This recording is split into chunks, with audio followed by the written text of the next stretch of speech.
Bonjour à tous et à toutes. Bienvenue à notre webinaire, le dépistage précoce universel pour dépister les élèves à risque de difficultés en lecture.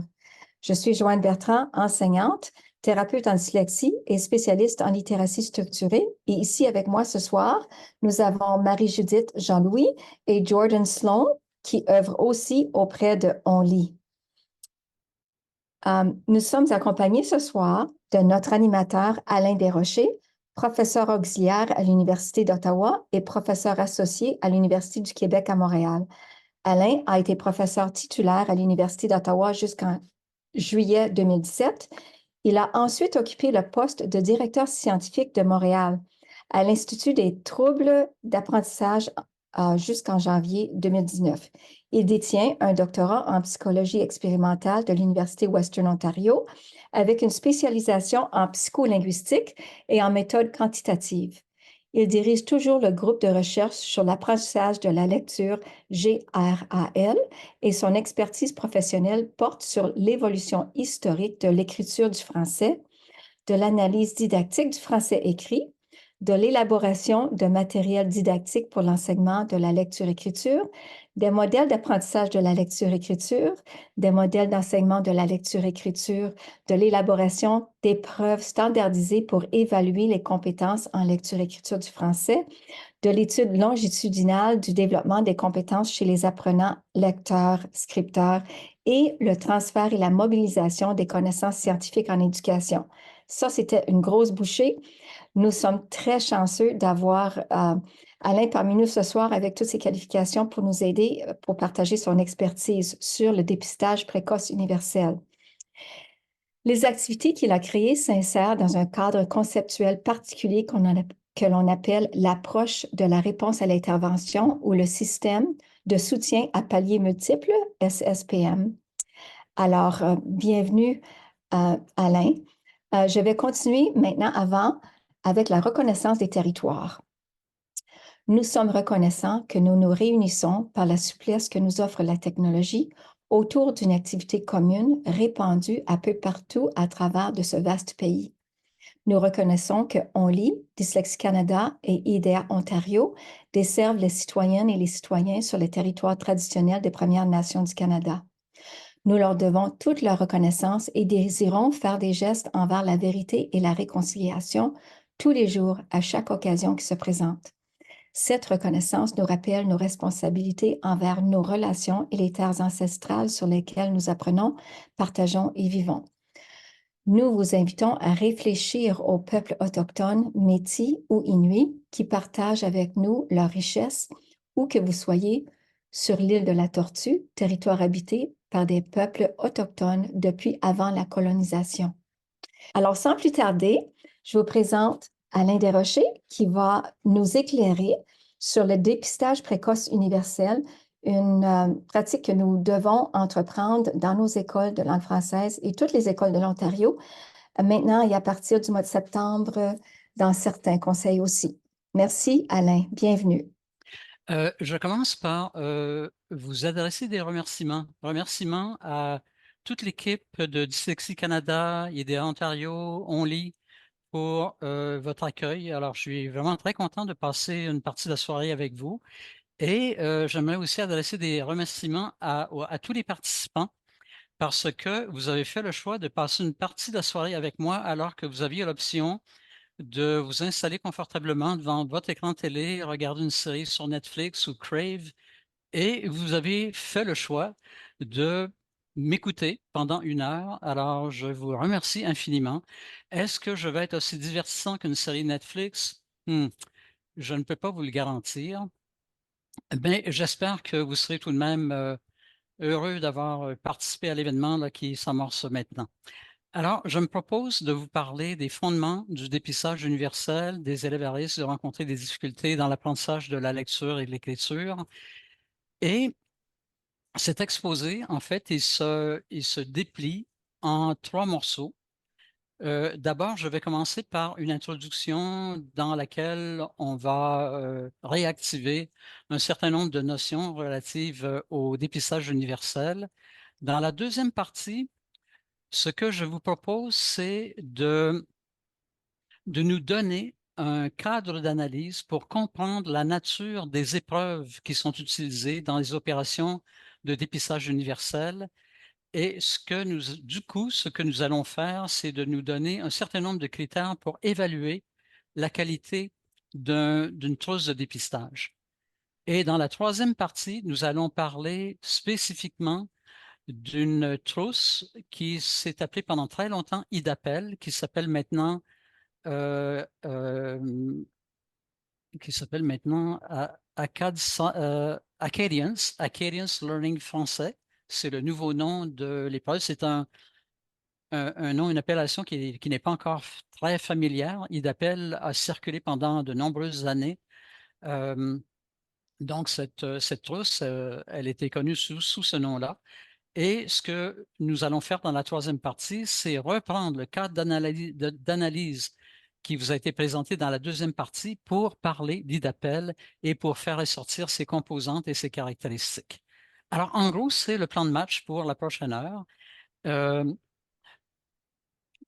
Maintenant, je m'installe en diaporama, ce qui fait que le diaporama va maintenant occuper tout l'écran devant moi. Et déjà, Joanne, et je la remercie de vous avoir présenté ma notice biographique. Alors, en gros, je suis un homme à la retraite et je m'amuse beaucoup à faire des choses que j'aime, notamment élaborer des dispositifs pour l'enseignement de la lecture et de l'écriture, élaborer des outils d'évaluation pour le pistage des progrès, le dépistage, l'évaluation des difficultés en lecture-écriture, la formation continue auprès des enseignants et des professionnels de l'éducation spécialisée. Et je poursuis mes travaux de recherche sur la didactique du français, sur l'effet des dispositifs d'enseignement, sur les signes avant-coureurs des difficultés d'apprentissage. Alors, c'est ce que je souhaitais faire à la retraite et c'est ce que je fais. Alors, commençons par l'introduction. On va se donner une définition du dépistage. On va faire une distinction entre dépistage précoce et dépistage périodique. On va parler un peu des conditions d'utilisation et j'aimerais relever un point en terminant l'introduction. Pourquoi intervenir tôt auprès des élèves en difficulté? Alors, commençons par nous donner une définition. Alors, on peut dire du dépistage universel qu'il s'agit d'une opération de collecte de données auprès de tous les élèves d'une cohorte afin de repérer les élèves qui peinent à réaliser les apprentissages attendus dans un programme d'enseignement. On peut distinguer deux formes de dépistage, le dépistage universel précoce et le dépistage universel périodique. Chaque forme a ses fonctions particulières et des fonctions communes, comme vous allez le voir dans quelques minutes. Au sujet du dépistage précoce, précisons qu'il sert notamment à déceler très tôt, à la maternelle ou au jardin, les signes avant-coureurs de difficultés d'apprentissage futures dans le parcours scolaire des élèves. C'est à ce moment, on peut en fait se servir de l'instrumentation associée au dépistage précoce pour établir l'état des acquis avant le début ou au tout début de la scolarisation formelle. Et le choix des indicateurs de ce type de dépistage est typiquement établi à partir d'études longitudinales, c'est-à-dire que on recherche des indicateurs qui ont la capacité de prédire les apprentissages futurs des élèves à l'école. Et donc, on met l'accent considérablement sur la validité prédictive de l'instrumentation. Et pour illustrer cette idée, je vous montre un exemple. Il s'agit d'une étude qui a été réalisée par Hugh Katz. Euh, et ce qu'il a cherché à faire dans cette étude, c'est de prendre des mesures auprès des élèves à la maternelle 5 ans, là, qu'on appelle le jardin en Ontario. Et il a cherché à prédire le rendement des élèves en lecture orale en deuxième année et leur rendement en compréhension en lecture en troisième année. Et la figure que je suis en train de vous montrer, elle illustre en fait un certain nombre d'idées, notamment que tous ces indicateurs ont une capacité à pouvoir prédire le rendement futur des élèves en lecture, soit en lecture orale, en lecture pour la compréhension. C'est la première chose. Deuxièmement, vous avez des indicateurs qu'on peut mesurer à la maternelle qui ont un lien indirect avec la compréhension en lecture. Par exemple, la connaissance des lettres, la conscience phonologique a une relation directe avec la lecture orale des mots en deuxième année, qui, elle, a une relation directe et très forte avec la compréhension en lecture en troisième année primaire, alors que la relation entre connaissance des lettres et conscience phonologique directement avec la compréhension en lecture est en fait pratiquement nulle. Et le message qui ressort de ça, c'est que la connaissance des lettres et la conscience phonologique entretient avec la compréhension en lecture une relation indirecte qui passe par la lecture orale de mots. Et ça, c'est une observation qui est importante parce que dans l'étude des prédicteurs, des indicateurs prédictifs, on s'est rendu compte que certains indicateurs ont une relation directe avec ce qu'on veut prédire et parfois les indicateurs ont une relation indirecte. Ce que cette étude révèle également, c'est qu'on a deux autres indicateurs qu'on peut mesurer à la maternelle qui ont un lien direct avec la compréhension et notamment la capacité de dénommer, de nommer des objets rapidement et en série, ce qu'on appelle en résumé la dénomination rapide sérielle. Et ce que cet indicateur a de particulier, c'est que dans la mesure qu'on prend, alors ce qu'on fait dans une tâche de dénomination rapide sérielle, c'est qu'on demande aux enfants de nous donner le nom d'une série d'objets qui sont présentés dans un tableau avec des colonnes et des rangées. Et pour arriver à faire ça, l'enfant a besoin de focaliser son attention, d'engager son attention, de désengager son attention pour l'engager sur la prochaine cible. Et on est devant un jeu d'engagement, de désengagement de l'attention. Et c'est une capacité qu'on retrouve également en lecture. Quand on lit un texte, on doit pouvoir engager son attention sur chacun des mots, mais également se désengager son attention pour lire le mot suivant. Alors, la dénomination rapide sérielle mesure cette capacité attentionnelle, en plus de l'accès au lexique, mesure cette capacité de l'attention. Et un autre ensemble d'indicateurs qui est directement relié à la compréhension, c'est bien sûr des aspects du langage oral tels que le vocabulaire et les habiletés narratives. Alors, ça vous donne, ce que je vous montre, c'est un exemple très concret de recherche qui vise à identifier des signes avant-coureurs qu'on peut mesurer dès la maternelle pour prédire le rendement ultérieur des élèves en lecture. Le dépistage universel périodique partage des caractéristiques avec le dépistage précoce. Il s'agit ici d'une forme de collecte de données qui est réalisée à divers moments pendant l'année scolaire et ce suivi est typiquement réalisé à l'aide de 3 collectes de données, une collecte au début de l'année scolaire, une autre au milieu, une autre à la fin de l'année. On a, j'ouvre une petite parenthèse ici pour vous signaler que on peut trouver dans les travaux de recherche sur le dépistage des variantes de cette procédure.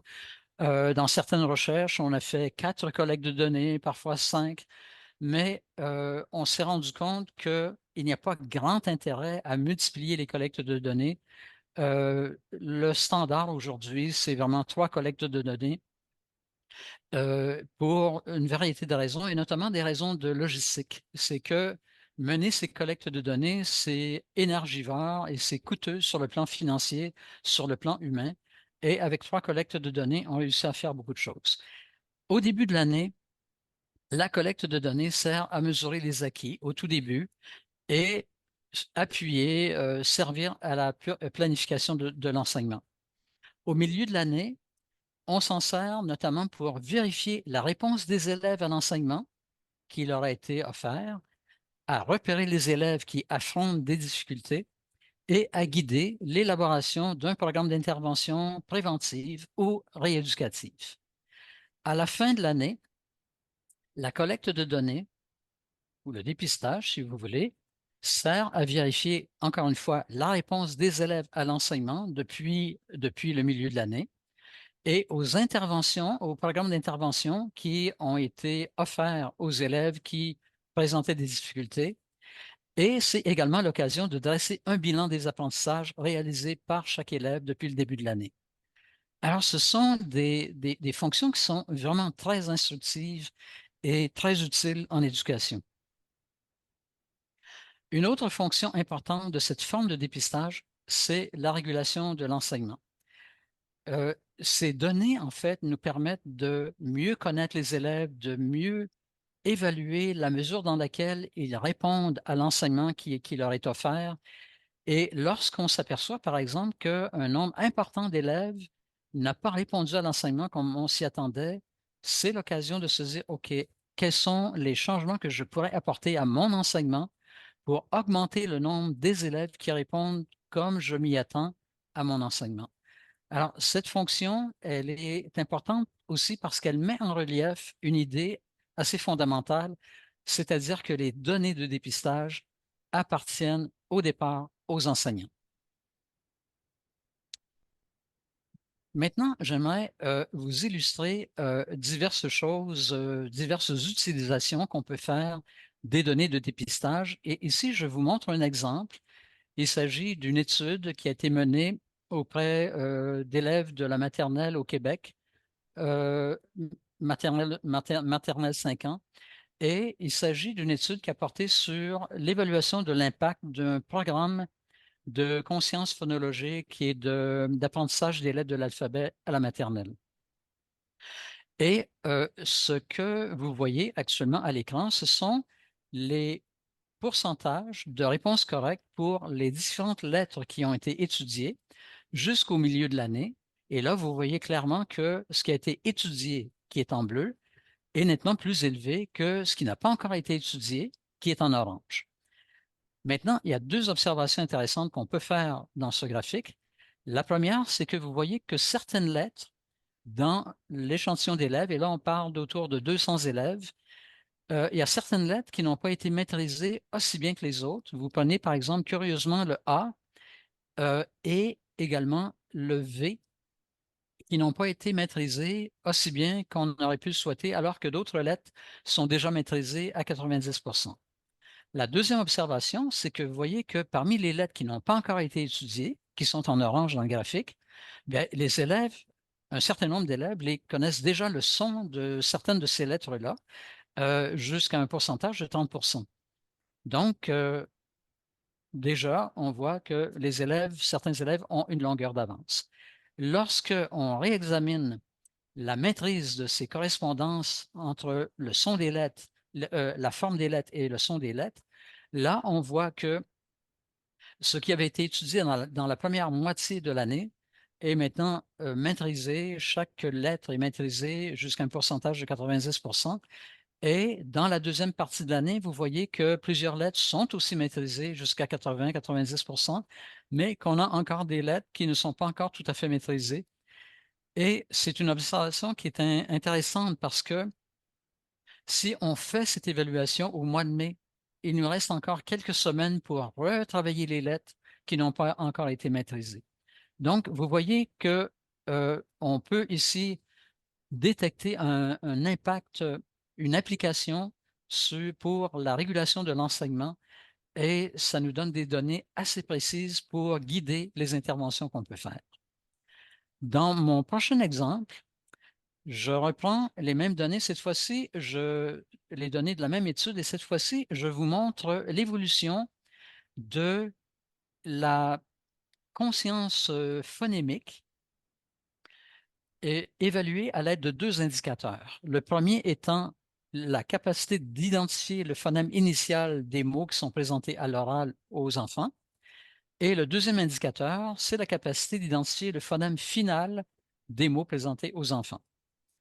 Alors, et chacun des points dans ces graphiques représente un élève.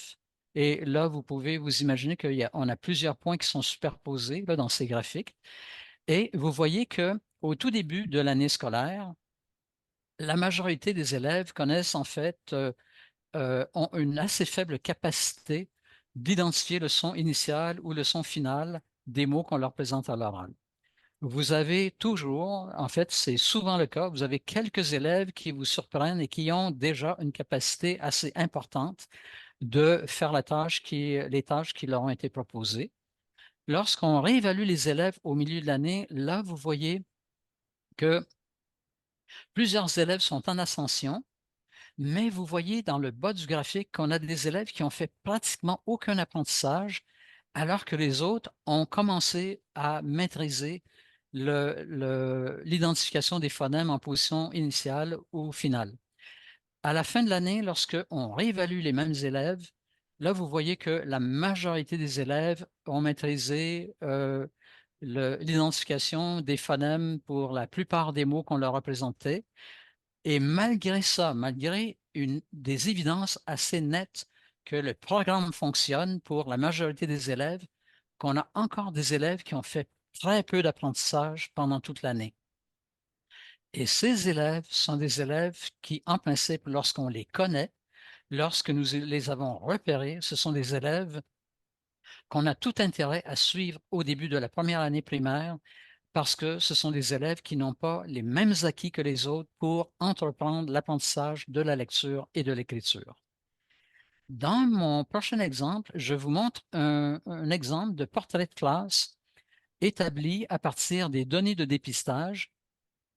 Et dans ce genre de tableau, ce qu'on fait, c'est qu'au lieu de présenter un tableau avec des chiffres qui représentent par exemple des rangs centiles, on crée des catégories et on les représente à l'aide d'un code de couleur, ce qui rend l'analyse du tableau beaucoup plus facile. Alors ici, on a 3 catégories. On a les élèves qui se situent au 26e rang centile ou plus, les élèves qui se situent entre le 11e et le 25e, et les élèves qui se situent au 10e rang centile ou moins. Et là, dans ce tableau, vous voyez, j'ai utilisé la variable T pour désigner le temps 1 de la collecte de données, le temps 2, le temps 3. Dans les 3 premières colonnes, vous voyez les catégories qui correspondent à l'identification du phonème initial. Ici, on parle d'élèves en première année primaire. Dans les 3 colonnes suivantes, vous voyez les codes de couleur qui associés au son des lettres. Et dans les autres colonnes, et ça, c'est un tableau partiel que je vous montre, je n'ai pas trouvé l'espace pour vous montrer toutes les colonnes et tous les élèves de la classe. Et dans les dernières colonnes, vous voyez le classement des élèves pour la lecture des mots. Et ce que vous pouvez constater, c'est que dans ces données, ce sont des données réelles. Vous voyez qu'on détecte un certain nombre d'élèves qui présentent des difficultés au temps 1, c'est-à-dire au début de l'année scolaire, un peu moins au temps 2 et beaucoup moins au temps 3. Et c'est vrai pour tous les indicateurs que vous voyez dans ce tableau. Alors, c'est une façon de représenter l'ensemble des élèves de la classe, de repérer facilement les élèves qui rencontrent des difficultés. Et c'est une stratégie de représentation graphique qui est vraiment très, très utile. Ce qui m'amène maintenant à vous parler des principales conditions d'utilisation des outils de dépistage en général. Le but, bien sûr, c'est d'assurer la comparabilité des résultats entre les élèves et pour atteindre cet objectif, il faut, bien sûr, vous vous en doutez, utiliser la même trousse de dépistage auprès de tous les élèves, utiliser les outils de dépistage de la même manière, c'est-à-dire de manière uniformisée. On utilise, on administre les tâches dans les épreuves de la même manière, on fournit aux élèves les mêmes directives, on applique la même procédure de cotation des réponses et on effectue la collecte des données grosso modo dans la même semaine dans l'année scolaire. C'est vraiment pas une bonne idée de faire la collecte de données et de l'étendre, par exemple, sur un mois d'apprentissage scolaire parce que, naturellement, les élèves qui sont évalués en dernier auront fait plus d'apprentissage que ceux qui ont été évalués en premier dans cette période. L'idéal, c'est vraiment de mener la collecte de données à l'intérieur de la même semaine. Et j'ajoute en terminant ici que le but ultime du dépistage universel périodique, c'est de dresser un portrait des besoins des élèves pour mieux intervenir. Donc, on a toujours cette finalité, cette intention d'agir auprès des élèves et d'agir de la manière la plus efficace possible. Et une condition pour ça, c'est d'avoir un portrait des besoins des élèves qui soit suffisamment détaillé. Maintenant, pourquoi intervenir tôt? J'aimerais vous offrir 3 raisons. La première, c'est que les trajectoires d'apprentissage, que ce soit en lecture, en écriture ou en mathématiques, s'établissent relativement tôt dans le parcours scolaire des élèves et elles sont relativement stables, à moins qu'une intervention leur donne une nouvelle direction. Et cette observation, elle est tirée d'un grand nombre d'études longitudinales qui montrent que les cas de rémission spontanée chez les élèves qui présentent des difficultés sont assez rares. La plupart, et ça, ça contrevient à une idée là, qui a circulé en éducation pendant de nombreuses années.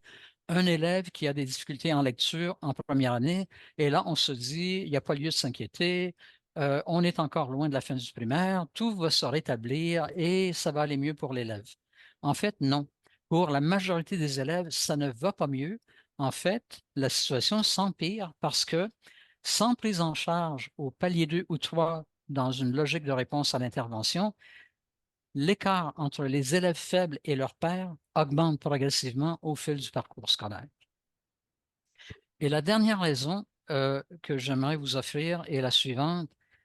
On a montré que plus on tarde à intervenir auprès des élèves en difficulté, plus l'intervention est lente à agir sur la trajectoire d'apprentissage, plus l'intervention exige de ressources humaines et financières, et pire encore, moins l'intervention est efficace. Donc, on est perdant sur toute la ligne. Mais il reste que la carte de la prévention, elle est encore aujourd'hui difficile à vendre et même si elle représente des économies très, très importantes. Maintenant, voyons ce qu'on va faire. Et maintenant qu'on a établi ces concepts, voyons ce que nous allons faire dans le reste de l'exposé.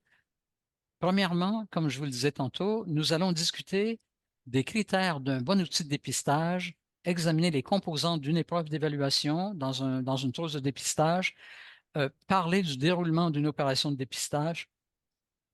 Et dans la troisième partie, nous allons utiliser ces critères que nous allons discuter dans la deuxième partie pour décrire les caractéristiques de la trousse IDAPEL, les caractéristiques de la trousse, son utilisation, parler de l'importance d'établir un calendrier des opérations dans son utilisation et comment les résultats peuvent être utilisés. Et je vais achever avec une courte conclusion. Comme je vous le disais au tout début, la trousse d'appel s'appelle désormais Acadians Learning Français. Et dans cet exposé, je vais utiliser le nom court simplement parce qu'il est peut-être plus familier et c'est un nom qui a circulé pendant de nombreuses années. Mais aujourd'hui, rappelons-nous que cette trousse s'appelle Acadians Learning Français. Alors, parlons des composants d'une trousse de dépistage. De quoi elle est constituée? Que mesure-t-on? À quoi peuvent servir les données? Comment approfondir les données de dépistage? C'est ce dont nous allons parler dans la deuxième partie. Alors, commençons par établir quelque chose qui est assez important, et notamment que les habiletés qui sont mesurées dans une trousse de dépistage ne sont pas observables directement. C'est-à-dire que, bon, alors là, mon texte n'est pas arrivé dans l'ordre. Les cibles d'évaluation dans une trousse de dépistage sont typiquement des habiletés et ces habiletés ne sont pas observables directement. On doit les inférer à partir de la performance des élèves dans une situation de problème à l'aide d'une épreuve que les concepteurs appellent une épreuve de performance. Ça revient à dire que on élabore des épreuves pour nous donner des indicateurs et c'est à partir de ces indicateurs que nous faisons l'inférence de la présence et de la hauteur d'une habileté chez un élève. Et ça, c'est une considération qui est importante et je vais y revenir dans quelques secondes. Alors, examinons maintenant les morceaux constitutifs d'une épreuve de performance dans une trousse de dépistage. Alors, d'abord, on doit être clair au sujet du concept ou de l'habileté que nous voulons mesurer. Une épreuve dans une trousse de dépistage est conçue pour mesurer une habileté particulière qui entretient une relation causale avec la performance de l'élève dans cette épreuve. C'est-à-dire, on s'attend à ce que plus le niveau d'habileté est élevé, plus l'élève devrait obtenir un score élevé dans l'épreuve, dans la situation problème. L'épreuve comprend une tâche, des items, des consignes. Les items peuvent être d'une grande variété selon ce qu'on veut mesurer. Les items peuvent être constitués de phonèmes qu'on donne à l'élève à l'oral. Ça peut être des mots qu'on donne à l'oral, ça peut être des syllabes qu'on fait décoder, des mots qu'on fait décoder, ça peut être des passages de texte, ça peut être un texte au complet. Les consignes sont en fait de deux types. Dans toute épreuve, il y a des consignes à l'intention des élèves et c'est par ces consignes qu'on explique à l'élève comment comment effectuer la tâche. Idéalement, ce qu'on recherche, ce sont des consignes qui sont tellement limpides et claires que les élèves, la grande majorité des élèves, vont les comprendre du premier coup. Dans une épreuve de dépistage, nous avons également des consignes à l'intention des utilisateurs de l'épreuve et c'est par ces consignes qu'on explique à l'utilisateur comment utiliser l'épreuve pour arriver à l'objectif, pour atteindre l'objectif qui avait été établi. Ce qu'on retrouve également dans une épreuve de dépistage, c'est une procédure de cotation des réponses, c'est-à-dire des directives qui expliquent ce qu'on considère comme étant une réponse correcte, une réponse incorrecte. Et dans certains cas, par exemple, dans des épreuves de compréhension, c'est par cette procédure de cotation des réponses qu'on explique dans quelles circonstances on pourrait accorder à l'élève des points partiels. Alors, cet aspect est assez important parce que c'est par cette procédure de cotation qu'on uniformise la façon d'évaluer les réponses des élèves. Le dernier morceau est un morceau que je ne vais pas approfondir parce que c'est vraiment un très gros sujet, mais idéalement, ce qu'on souhaite, c'est d'avoir une démonstration de la validité des résultats qui sont issus des épreuves dans une trousse de dépistage parce que c'est à partir de ces preuves de validité qu'on va chercher une plus grande certitude quant à l'inférence, la justesse de l'inférence qu'on peut faire sur les habiletés qui sont mesurées. C'est par la démonstration de la validité qu'on est plus certain, plus assuré que notre épreuve a la capacité de mesurer l'habileté que nous souhaitions mesurer. Alors là, on va approfondir tout ça un petit peu. Le concept, c'est vraiment un morceau important. Toute épreuve doit être centrée sur un concept clairement défini, une habileté particulière. La tâche prend typiquement la forme d'une situation problème. Les items, comme je vous disais tantôt, sont en fait des stimuli aptes à déclencher des réponses chez les élèves et le choix des items, comme je vous le disais, dépend de l'habileté que l'on souhaite mesurer. Les consignes sont de deux types, comme je vous le disais, et les consignes à l'intention des utilisateurs peuvent comprendre plusieurs informations utiles. Notamment, ce qui est peut-être plus évident, c'est quoi dire à l'élève. Habituellement, les consignes à l'intention des utilisateurs sont des explications scriptées. On adhère à ce qui a été établi comme explication pour uniformiser les explications qu'on donne à tous les élèves. Ces consignes peuvent aussi inclure une règle d'arrêt.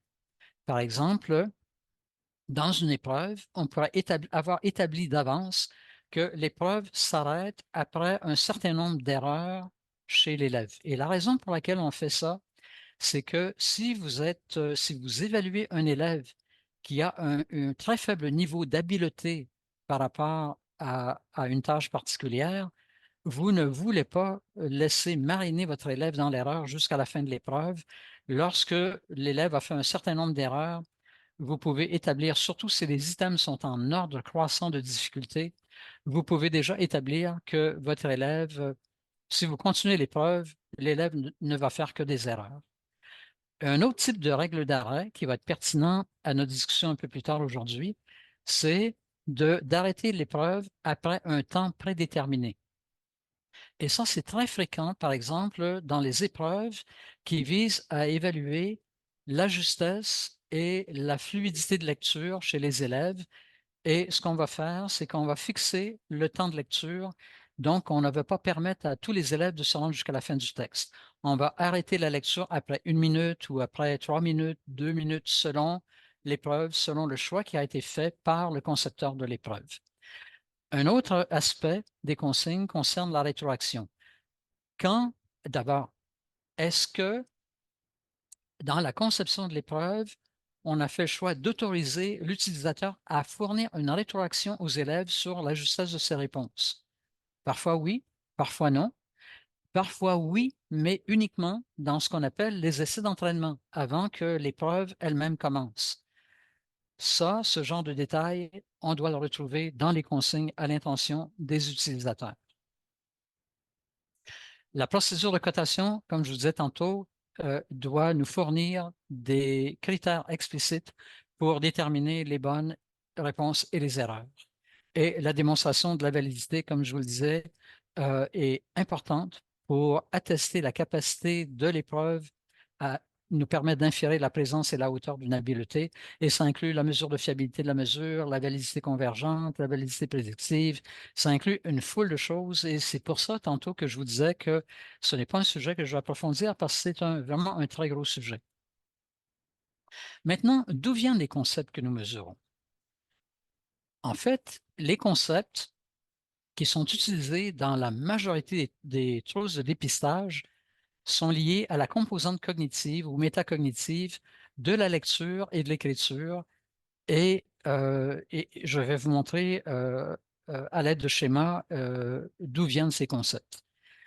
Les caractéristiques de ces concepts sont intimement liées à la compréhension que nous avons actuellement des composantes d'une compétence et des relations que ces composantes entretiennent entre elles. Et pour vous illustrer cette idée, je vous montre maintenant un exemple d'un modèle qui vise à nous faire comprendre les différentes habiletés qui sont sollicitées dans la compréhension des textes. Alors, ce schéma que je suis en train de vous montrer raconte une histoire et ce que ce schéma nous dit, c'est que pour comprendre un texte, un élève doit pouvoir identifier des mots visuellement, bien sûr, doit pouvoir mener une analyse morphosyntaxique de la phrase, doit pouvoir se faire une représentation sémantique du texte au niveau de la phrase ou au niveau d'un paragraphe et doit également pouvoir se faire une représentation de la situation qui est décrite dans le texte qu'il est en train de lire. Dans un texte, toutes les informations ne nous parviennent pas tout en même temps. Nous devons construire, et là je reprends la terminologie qu'on retrouve là souvent dans ce genre de modèle, on doit construire l'élève doit construire un modèle de situation. C'est-à-dire que au fur et à mesure qu'il prend connaissance des informations qui lui sont rapportées dans les phrases qu'il lit, il élabore dans sa tête un modèle de la situation décrite par le texte. Et ça, c'est une opération qui est très importante parce que c'est dans le décours de l'élaboration de ce modèle de situation que l'élève est amené à vérifier la cohérence entre les informations qu'il reçoit et qu'il utilise dans la construction de son modèle de situation. Et quand il détecte une incohérence, là, en principe, on s'attend à ce que l'élève revienne en arrière et revérifie des informations dans le texte pour restituer la cohérence dans son modèle de situation. Ces procédés, ces procédures de traitement, elles sont nourries par différentes choses. La capacité notamment des élèves d'élaborer sur les informations qu'ils lisent, de faire des inférences, de faire appel à leur connaissance générale du sujet, euh, aux connaissances qu'ils ont sur l'orthographe et la morphologie de la langue. Alors, vous voyez, ce modèle nous rappelle que la compréhension d'un texte est une opération complexe qui fait appel à un grand nombre d'habiletés. Maintenant, il se trouve que les grands concepts que vous voyez dans ce schéma ne sont pas nécessairement très utiles pour l'élaboration d'une trousse de dépistage parce que ce sont des concepts qui sont trop généraux. Pour développer une trousse de dépistage, il faut approfondir l'analyse et envisager comme je m'apprête à le faire, une analyse plus pointue, plus détaillée de ces différents aspects et je vous donne l'exemple de l'identification visuelle des mots. Dans ce nouveau schéma, vous voyez qu'il est conçu un peu de la même façon que le précédent. Ce schéma nous raconte une histoire également au sujet de l'identification des mots. Qu'est-ce que l'élève doit pouvoir faire pour identifier des mots correctement? D'abord, il doit pouvoir mener une analyse visuo-attentionnelle qui est juste. Il doit pouvoir reconnaître des lettres.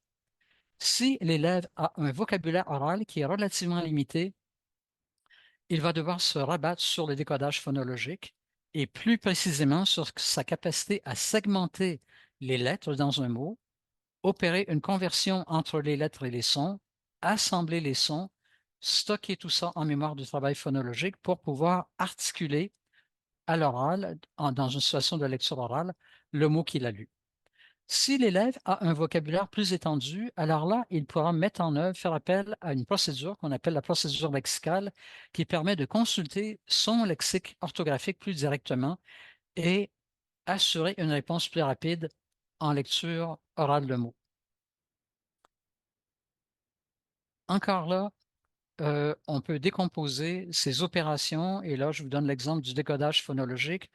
Dans le décodage phonologique, on s'attend chez les lecteurs qui ont fait, les apprentis lecteurs qui ont fait les progrès attendus, que l'élève puisse, par exemple, lorsqu'on lui présente un mot comme orange, puisse le segmenter correctement, faire la conversion de chacun des graphèmes correctement et d'assembler les phonèmes qu'il a convertis, euh, auxquels il est arrivé dans le processus de conversion, pour pouvoir énoncer le mot oralement et possiblement évoquer le concept correspondant dans son système sémantique. Maintenant, j'aimerais vous montrer un exemple d'épreuve qu'on retrouve assez fréquemment dans une trousse de dépistage. Alors, d'un côté, dans ce tableau, vous voyez les composantes cognitives de la littératie que souvent on cherche à mesurer. Alors, il y a bien sûr la conscience phonémique, les correspondances graphème-phonème, le décodage ou l'orthographe des mots, la lecture orale de texte, la compréhension écrite et la production écrite. Alors, à gauche, à droite, ce que vous voyez, ce sont des indicateurs d'apprentissage qui sont liés à ces composantes.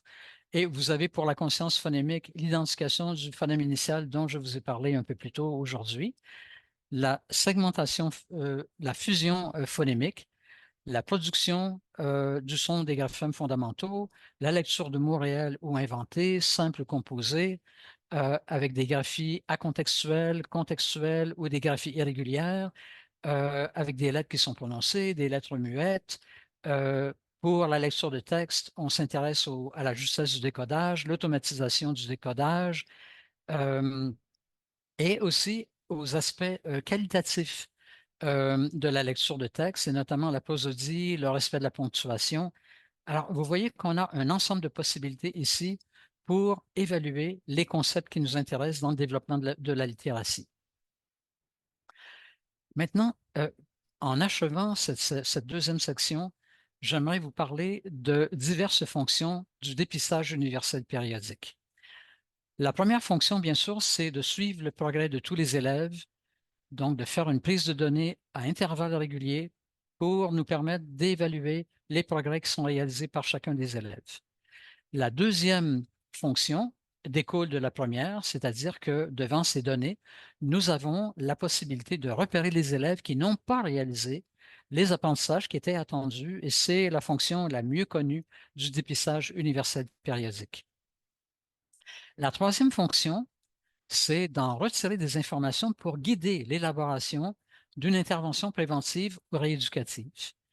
Ici, les données de pistage nous permettent de dresser un portrait des besoins des élèves, euh, mais il arrive que les données issues du dépistage ne soient pas suffisamment détaillées pour guider l'élaboration d'un programme d'intervention. Et devant cette situation, on a élaboré diverses stratégies. Et dans la prochaine diapo, je vous décris une de ces stratégies. Alors ici, Dans ce schéma, je vous illustre une stratégie de dépistage qui fonctionne de la manière suivante. Dans une première étape, on mène un dépistage universel et ce qu'on cherche à faire, c'est d'identifier ce qu'on appelle les vrais négatifs, c'est-à-dire les élèves qui clairement ne sont pas à risque de difficultés ultérieures dans l'apprentissage de la lecture ou de l'écriture. Et dans ce cas-ci, on les sort tout simplement de l'échantillon.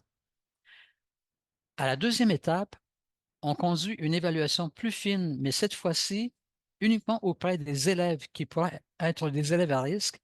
Et ce que nous cherchons à faire, c'est de retirer du groupe les élèves qui nous ont donné l'impression qu'ils pouvaient être à risque alors qu'ils ne le sont pas. Et au bout de ce processus de sélection, nous retenons les élèves qui sont véritablement des élèves à risque et pour qui une décision doit être prise au sujet du type d'intervention qui leur convient le mieux. Donc, on a donc une logique qui se déroule en deux étapes. À la première étape, nous écartons les vrais négatifs. À la deuxième, les faux positifs. Et les modalités d'évaluation, à la première étape, c'est une évaluation rapide, comme on le fait dans un dépistage typique mené par les enseignants. Et à la deuxième étape, là, on doit faire appel à des spécialistes parce que l'évaluation, là, elle devient plus exigeante. Et l'instrumentation, bien sûr, pour chaque étape doit être adaptée à l'objectif qu'on poursuit. La dernière fonction dont je vais vous parler, je l'ai évoquée tantôt, et c'est la régulation de l'enseignement. Les données de Pissage et Progrès sont vraiment très utiles dans l'amélioration de l'enseignement parce qu'elles rendent visibles les sites d'apprentissage qui n'ont pas encore été atteintes ou maîtrisées par les élèves. Et ces données de dépistage, il se trouve qu'elles sont fréquemment utilisées dans les communautés d'apprentissage professionnel pour guider les discussions sur les pratiques d'enseignement efficaces et élaborer des moyens plus efficaces pour faire apprendre des notions difficiles aux élèves. Ce qui m'amène à la troisième partie de l'exposé. Alors maintenant, nous disposons d'un cadre d'analyse pour parler de la trousse d'appel ou, si vous voulez, Acadians Learning français. Alors, nous allons d'abord évoquer l'origine de cette trousse, dire d'où elle vient, ce qu'elle mesure, comment on s'en sert et, à la fin, comment planifier le dépistage universel périodique. D'abord, précisons que IDAPEL est l'abréviation de Indicateur dynamique d'habileté précoce en lecture et c'est une adaptation française d'une trousse de dépistage américaine appelée DIBELS, qui veut dire Dynamic Indicators of Basic Early Literacy. Et la trousse DIBELS a été utilisée pendant de nombreuses années, en fait, au moins 25 ans. Donc, c'est un projet là, qui a généré énormément de données au fil des ans. La version américaine a été réalisée par Roland Good et Ruth Kaminsky à l'Université d'Oregon et l'adaptation française a été réalisée par Chantal Dufour-Martel qui est encore aujourd'hui associée à IDAPEL et à Cadence Learning. La trousse IDAPEL a été testée en Ontario auprès des élèves, en Alberta, au Québec, et aujourd'hui, comme je vous le disais plus tôt, DIBELS et IDAPEL sont maintenant pris en charge par une nouvelle organisation qui s'appelle Acadians Learning. Maintenant, qu'est-ce qu'on trouve dans cette trousse? En fait, vous allez trouver des choses qui ressemblent au tableau que je vous montrais tantôt. Euh, Parmi les composantes cognitives de la littératie, vous trouvez la conscience phonémique, les connaissances alphabétiques, décodage phonologique, lecture orale de texte, compréhension écrite, mais pas d'évaluation de la production écrite.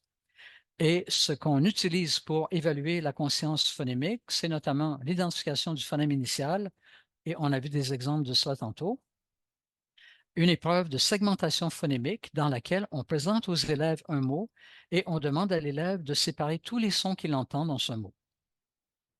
Pour les connaissances alphabétiques, on prend une mesure du nom des lettres.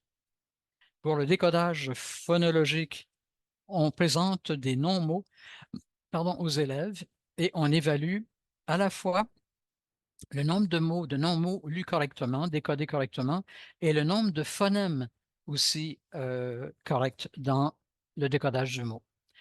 Pour l'évaluation de la lecture orale de texte, on fait lire aux élèves un texte et on prend une mesure de la justesse du décodage et de la fluidité de lecture, le nombre de mots lus correctement par minute.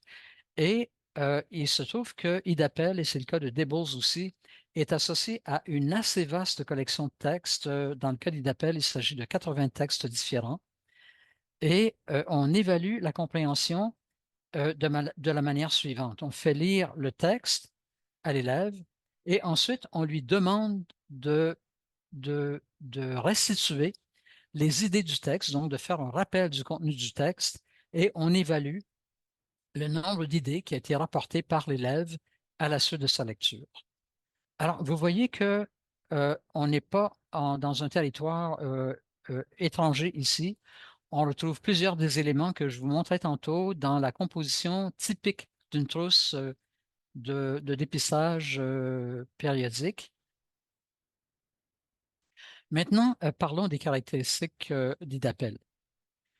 Dans l'ensemble, on peut dire que les caractéristiques d'IDAPEL sont conformes à celles qu'on retrouve dans la plupart des épreuves de dépistage en usage aux États-Unis et au Canada. Signalons toutefois quelques spécificités, notamment que toutes les épreuves dans cette trousse sont chronométrées. On accorde à l'élève 1 minute pour traiter autant d'items que possible dans chacune des épreuves. Et ce que ça signifie, c'est que on mesure à la fois la justesse des réponses et le développement des automatismes chez les apprentis lecteurs. Également, les épreuves dont la règle d'arrêt est fixée à 1 minute permettent d'administrer un grand nombre d'épreuves dans un intervalle de temps d'environ 10 minutes. Le fait que les épreuves sont chronométrées vous donne un contrôle beaucoup plus assuré sur le temps requis pour évaluer un élève et faire passer toutes les épreuves. Et ça, c'est une considération qui relève largement de la logistique. Le temps est précieux et dans une opération de dépistage universel et périodique, nous voulons amputer le temps de lecture, le temps d'apprentissage en classe le moins possible et donc d'être très efficace dans la collecte des données. Les propriétés éducométriques des épreuves d'IDAPEL ont été établies auprès d'élèves inscrits dans des écoles ontariennes. C'est une des trousses, en fait, les mieux documentées sur le plan de la validité. La validité des résultats a été établie à l'aide de mesures en français, des mesures indépendantes, standardisées. Une autre caractéristique importante d'IDAPEL, c'est que cette trousse a été conçue pour s'intégrer facilement dans l'approche de la réponse à l'intervention et comprenant 3 collectes de données par année au début, au milieu et à la fin de l'année scolaire. Alors ça, c'est une caractéristique intéressante pour les conseils scolaires qui font le choix de s'inscrire dans la réponse à l'intervention. Ils ont alors une instrumentation qui est facilement conciliable et compatible avec l'approche de gestion qui a été adoptée. Maintenant, disons quelques mots au sujet de l'utilisation d'IDAPEL et ce que je vais vous dire s'applique aussi à un très grand nombre de trousses de dépistage universel et périodique. Alors, la première chose à, à établir, c'est que il est recommandé d'inscrire les étapes de collecte de données dans un calendrier d'opération. Et ce que ça veut dire concrètement, c'est que quand vous faites le choix de mener une opération de dépistage, c'est vraiment utile d'établir d'avance, soit au printemps qui précède la prochaine année scolaire ou au tout début de l'année scolaire, d'établir la date des collectes de données, d'établir le lieu des collectes de données. Est-ce que la collecte de données va avoir lieu en classe, dans un local isolé, ailleurs, dans des écoles qui ne sont pas des constructions récentes? On n'a pas nécessairement des locaux isolés. Et parfois, on doit faire la collecte de données, par exemple, dans le corridor ou à un endroit dans un coin de l'école qui n'est pas la classe, mais qui n'est pas un local isolé non plus. On doit prévoir également du temps pour la saisie des données. C'est une chose d'en faire la collecte, mais encore faut-il consigner les données. Souvent, ça se fait dans un tableur Excel et dans les conseils scolaires qui ont déjà beaucoup d'expérience dans ce genre d'opération, on trouve parfois des systèmes informatisés centralisés qui facilitent considérablement la saisie des données. On doit également prévoir du temps pour le traitement des données. Et là, ici, ce qu'on recherche, c'est un traitement des données qui est assez rapide parce qu'on ne veut pas avoir un délai très long entre le moment où on a fait la collecte et le moment où on peut présenter les résultats aux enseignants. Une autre caractéristique, c'est que le traitement des dossiers de l'élève à risque concerne le traitement du dossier des élèves à risque et les prises de décision. Idéalement, dans une opération de dépistage périodique, on fait ce travail en équipe, c'est-à-dire qu'on réunit des enseignants ou des spécialistes de l'éducation pour traiter le dossier de l'élève et les décisions sur ce qu'on fait d'un élève qui présente un risque élevé de difficultés ultérieures dans l'apprentissage de la lecture et de l'écriture.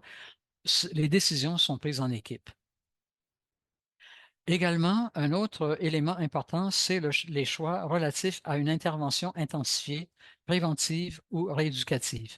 Sur quoi on va intervenir, sur quelle habileté, avec quel niveau d'intensité, pendant combien de temps.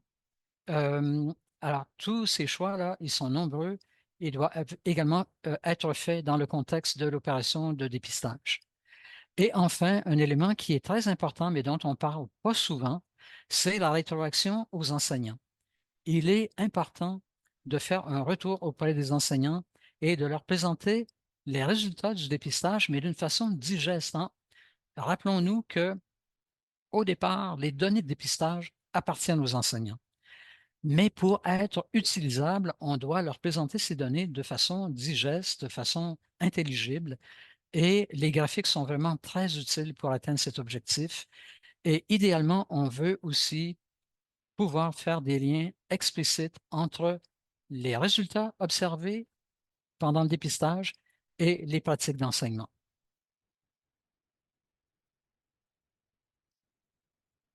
Ici, j'ouvre une parenthèse pour vous dire que dans l'utilisation des épreuves de dépistage, on peut, et même si les épreuves sont chronométrées, il est possible de tirer beaucoup d'informations et parfois plus que ce qui est suggéré dans le guide de l'utilisateur. Par exemple, vous pouvez marquer la cote de l'élève après 1 minute de travail dans une épreuve, mais poursuivre l'épreuve pour récolter plus d'informations qualitatives, par exemple sur la nature de ses erreurs, la prosodie en lecture orale de texte. Donc, il est possible d'aller chercher des informations qualitatives qui sont très utiles lorsqu'il s'agit de prendre des décisions sur l'orientation d'un programme d'intervention ou des interventions d'appoint. Ce qui m'amène pas mal dans mon temps à une conclusion et je relève ici quelques points qu'on pourrait retenir de ce dont je viens de vous parler, notamment que IDAPEL est conforme aux éléments attendus dans une trousse de dépistage. Il n'y a pas de choses qui clochent, de fil qui dépasse. C'est une trousse, en fait, qui ressemble à plusieurs trousses qui sont utilisées aux États-Unis et au Canada, en français ou en anglais. Les concepts sont bien définis. Le choix des tâches est bien justifié, le choix des items, des consignes, des règles de cotation. La démonstration de la validité est plus avancée que dans plusieurs trousses de dépistage. L'utilisation de la trousse est suffisamment souple pour vous permettre de faire la collecte de données quantitatives et de données qualitatives.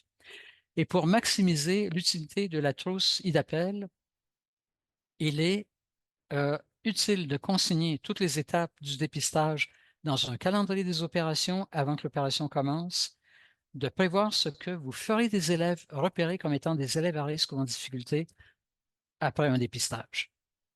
Et enfin, je vous en ai parlé tantôt, mais je pense que c'est un détail qui vaut la peine d'être répété, c'est que toutes les opérations relatives au dépistage universel et périodique sont abondamment documentées dans la documentation sur l'approche de la réponse à l'intervention qu'on appelle plus souvent aujourd'hui le système de soutien à paliers multiples. Dans ces travaux, en fait, on accorde un espace relativement important justement aux opérations relatives au dépistage universel et périodique. Ce qui m'amène maintenant à la fin. Ah oui, et juste au cas où vous aimeriez en savoir plus sur comment on traite l'importance et la manière de mener un dépistage périodique universel dans le contexte de l'approche de la réponse à l'intervention ou du système de soutien de paliers multiples, j'ai placé à la fin de mon exposé une liste de références qui concernent une vue d'ensemble de ces approches, l'enseignement universel au palier 1, l'intensification des interventions au palier 2 et 3, les procédés d'évaluation au service de l'apprentissage et également la formation des équipes collaboratives. Et c'est une liste vraiment très sélective et ce que je vous apporte dans cette liste, ce sont des références que j'ai trouvées particulièrement utiles dans mon travail à titre de chercheur, à titre d'accompagnateur du personnel scolaire dans les milieux scolaires, à titre de collaborateur dans des équipes qui développent des ressources pour le milieu scolaire. Ce sont toutes des références que j'ai trouvées particulièrement utiles. Enfin, je vous remercie de votre accueil, de votre attention